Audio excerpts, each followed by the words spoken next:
Hello, and welcome to First Vineyard. First Vineyard was so named by John James Dufour, an immigrant from Switzerland, in November of 1798, and the vineyard actually planted in the spring of 1799. First Vineyard is located in Jessamine County, Kentucky, overlooking the Big Bend of the Kentucky River. In 1785, Kentucky frontiersman Daniel Boone surveyed the 750-acre tract of property which now contains the First Vineyard. The deed to the property was granted by Patrick Henry, then governor of Virginia. The vineyard site combination of topography, geology, and soil combined to make the spot attractive for Dufour to establish the winemaking operation. He also found it desirable to have the slope facing a large river. With the busy shipping port of Quantico so successful that it was incorporated by state statute right across the river, wine could be shipped abroad as well as to the eastern seaboard. Depicted in this slide is Salter Tavern and Hotel, which was heavily utilized by both stagecoach and river travelers. This slide shows one of the pages from John James Dufour's day journal, now usually referred to as a diary. He kept this journal from 1796 until 1806, which allowed us to know about his agenda. Immediately upon his arrival, Dufour started selling and trading his goods for currency and other manufactured items he used while exploring for a site for his vineyard. Dufour remained in the New England area for 6 months, where he explored all known private vineyards and made purchases for his journey down the Ohio and up the Mississippi River to continue his quest.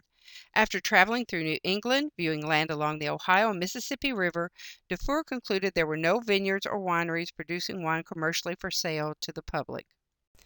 Dufour arrived in Lexington in October of 1797, and while conducting business, he also searched the Bluegrass area for a suitable location for establishing a vineyard. The Lexington area could provide the people with the economic means of funding the vineyard and winery.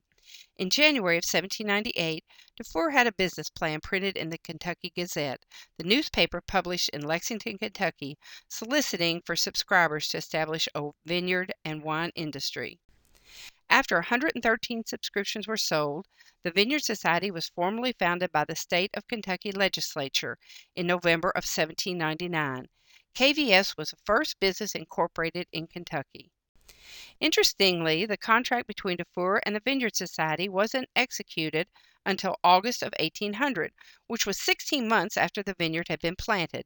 Prior to the discovery of this document, it appeared it was a business venture where subscribers would receive dividends from the sale of the wine.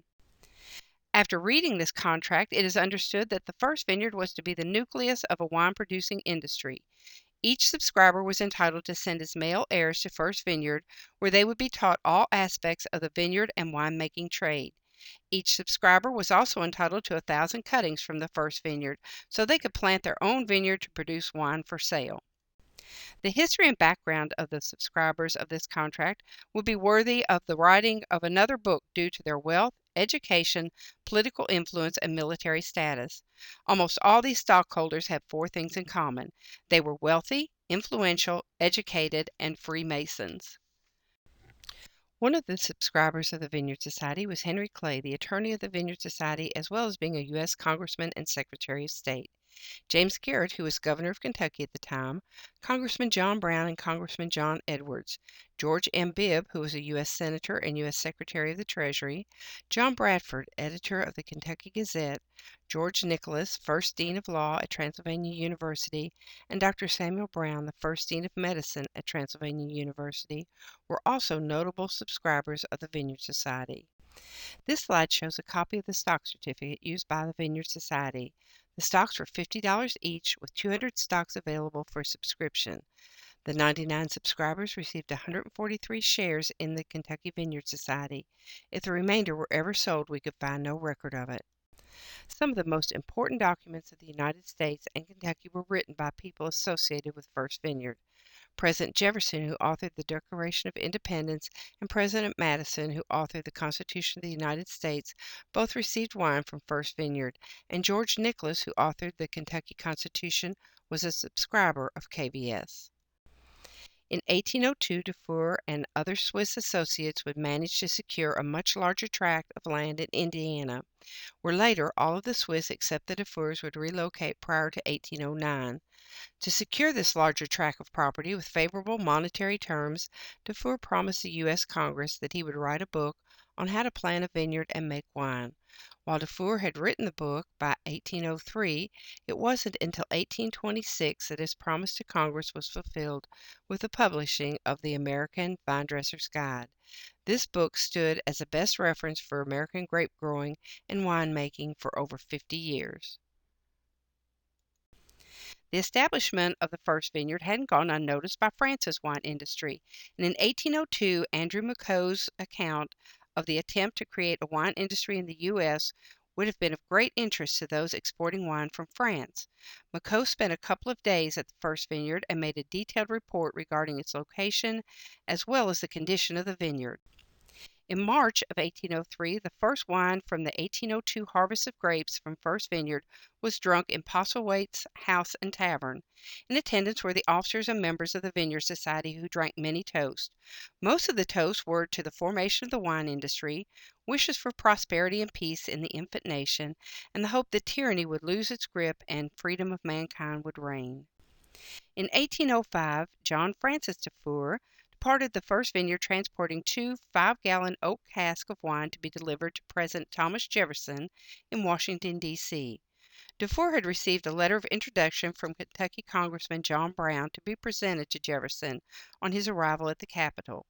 The cask contained a white wine made from a grape Dufour called the Madeira, and a red wine made from the grape referred to as the Cape grape.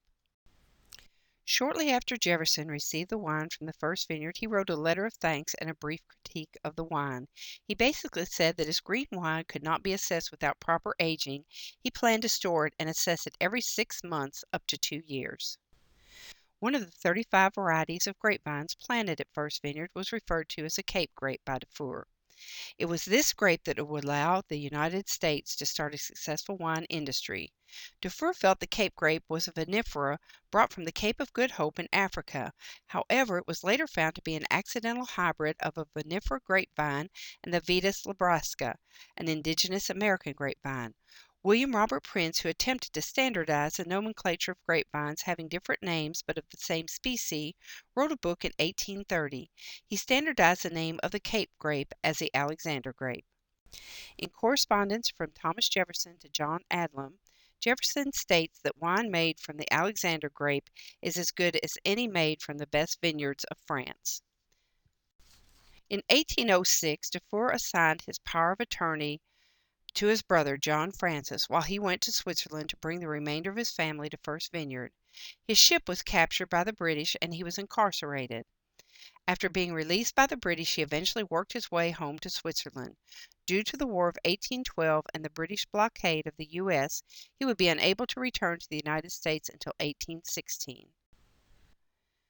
When departing the United States, Dufour took wine to James Madison, who succeeded Jefferson as the 4th President of the United States. Left behind were John Francis and John David Dufour to continue operation of the first vineyard. During John James Dufour's absence, the first vineyard was hit with a hard freeze in 1809, which devastated the crop. After this setback, the 2 remaining Dufour brothers left First Vineyard to join the other Swiss families in Vevey, Indiana. In the late 1890s, Liberty Hyde Bailey, a Purdue University professor, visited the first vineyard site and wrote extensively about the vineyard. While we had discovered numerous documents that describe where the vineyard was located, it was in his writings that the actual tract of property was referenced by name. The tract of property cited by Bailey was called the Salter Tract. Our subsequent research showed the Salter Tract to be exactly where all the other articles formerly written indicated it should be located. When we found the Salter deed, it specifically stated it was the old vineyard tract being purchased by Michael Salter from Daniel Vincent Dufour, son of the deceased John James Dufour, who was a former owner of the property. In Dufour's book, he describes terracing the property to prevent erosion and allow greater water absorption. He also stated the rocks removed could be used for fences and building. During this era, fencing to keep animals contained was not prevalent. It was to keep animals out of areas such as gardens, orchards, and vineyards. Present on the site of the first vineyard was an unusual foundation that was circular on one end and square on the other. It was obvious that the earth on one side of the foundation had been excavated out about 3 feet. It was not until later we were informed that this dry laid stone foundation would have been the site of the winery. The circular area would have been used to support the crushing vat, and the square area used for support of the grape press. We currently have Cape Grape, Norton, Diamond, and Concord vines. The vineyard is terraced as it was when Dufour founded it. The first Cape Grape vines are staked individually to be as close to historically correct as possible. This slide depicts a three-pronged grape cultivating hoe that we found close to the old well and the Dufour home site. This type of hoe would have been used for weeding close to the young grapevines.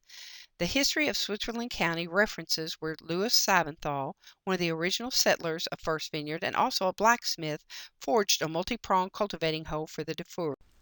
This medallion was found by the old well while excavating the current structure on the property. It is a medallion which would have been worn in Switzerland to denote the occupation and proficiency of the person. This slide illustrates the terraces that were cleared as Dufour had laid out the vineyard and then replanted. First Vineyard Winery reopened in August 2nd of 2012. The tasting room would have been of similar size and materials as would have been used in 1799. The pavilion at First Vineyard was completed in May of 2013 and is used for weddings and other special events. In September of 2015, First Vineyard was entered into the National Historical Registry.